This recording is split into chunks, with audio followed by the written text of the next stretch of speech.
नागिन से भी जहरीली निकली काव्या की बेटी माही, पूरी प्लानिंग से कसा अनुपमा पे शिकंजा। नमस्कार दोस्तों, स्वागत है आपका आपके अपने चैनल हंग्री स्पिरिट्स में। हंग्री स्पिरिट्स देख रहे सारे दर्शकों का मैं अंजू शर्मा दिल से स्वागत करती हूँ। आज सच में बहुत अफसोस हुआ। अनुपमा को लेके तो मैंने आपसे बहुत सारी बातें शेयर की हैं, मगर ये माही जैसे बच्चों को लेके भी बातें शेयर करना बनता है। कैसे कोई किसी का इतना ज्यादा फायदा उठा सकता है? कैसे कोई अपनी माँ को, जिसको वो माँ कहती है, माँ मानती भी थी, अपनी ही आंखों के सामने अपनी ही वजह से जलील होते देख सकता है? कैसे कोई अपनी माँ के खिलाफ ही प्लानिंग कर सकता है? पता नहीं अब मैं इसके बाद क्या बोलूंगी, क्योंकि माही को लेके बहुत ही गंदे वाली फीलिंग आ रही है, बहुत ही गंदे वाली। चलिए, चर्चा तो करना बनता है। पहले वही निवेदन, जिन्होंने अभी तक चैनल को सब्सक्राइब नहीं किया है कर लीजिए। साथ में दोस्तों बेल आइकन दबाइएगा ताकि आपको हमारे वीडियोस के नोटिफिकेशन मिलते रहे। आर्यन को अपने जाल में फंसाने से लेके आर्यन के साथ शादी तक माही की फुल प्रूफ प्लानिंग, जो आज कामयाबी के शिखर तक पहुंच गई और आगे भी पहुंचेगी। माही जिसने अनुपमा को सिर्फ और सिर्फ यूज किया, अब तो मैं ये भी कहूंगी कि बचपन से लेके आज तक। अनुपमा समझी नहीं समझी वो बातें मैं कर चुकी हूं, बट माही का क्या कोई जिम्मेदारी, माही की क्या कोई रिस्पॉन्सिबिलिटी बीइंग ह्यूमन नहीं है? क्या माही के लिए अनुपमा, माही के दिल में अनुपमा के लिए क्या इतना सा भी प्यार नहीं है? क्या माही की सेल्फ इतनी ज्यादा बड़ी हो गई कि अनुपमा उसके सामने बिल्कुल छोटी हो गई?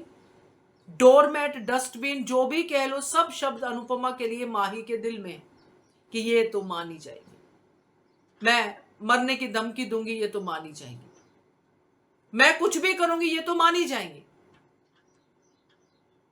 ये इंप्रेशन है माही का, माही के ऊपर अनुपमा का, जो कि अनुपमा के लिए ही नुकसानदेह है।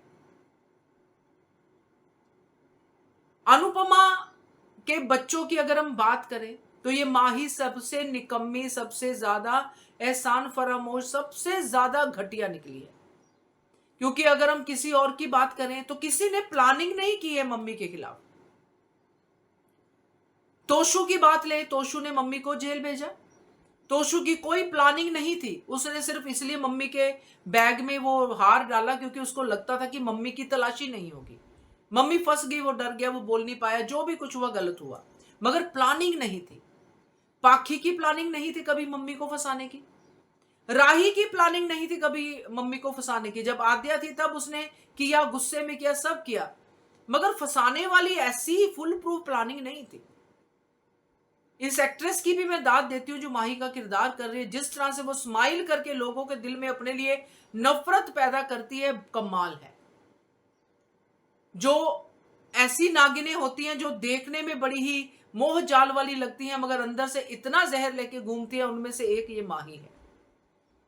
कैसे माही ने एक एक स्टेप पे सोच के रखा था कि अनुपमा के रिएक्शन क्या आएंगे, मुझे आगे की स्क्रिप्ट क्या लिखनी है, मुझे अनुपमा यानी अपनी अनु माँ का बेस्ट यूज कैसे करना है, और मोटिव क्या है अनुपमा की बेटी का घर उजाड़ना, प्रेम को अपनी तरफ करना, ये मोटिव है उसका। आर्यन कहीं नहीं आता है।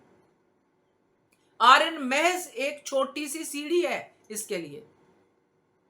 तो ये जो माही का ये जो प्रपंच था, जिसमें अनुपमा बड़ी ही आसानी से फंस गई, क्योंकि मां है, अनुपमा को इस मां का कर्ज जो भुगत रही है, भुगतना ही है। क्योंकि अनुपमा वो मां नहीं बन पाई अपने बच्चों की जो बच्चों को सुधारती हैं हर एक एंगल से। तभी तो अगर नहीं कर पाई, तभी ये बच्चे सर पे चढ़ के नाचते हैं। तो अनुपमा का तो जो था सो है, बट अभी माही के लिए ये सब कहना बहुत जायज है कि जो माही ने प्लानिंग की, माही ने उसमें अपने आप को खरा उतर के दिखाया। इतनी प्लानिंग तो काव्या भी नहीं कर सकी थी। तो ये काव्या की बेटी जो है माही, ये तो नागिन से भी बदतर निकली, उससे भी ज्यादा जहर लेके आई। और बड़ी बात ये है कि मैं ये कहूंगी जरूर कि काव्या बच गई भाई। काव्या ने कन्नी कतराली, शायद उसको बचपन से पता चल गया था कि इस माही का आगे जाके रंग ढंग क्या होने वाला है, फंस गई तो अनुपमा अपनी गलती से।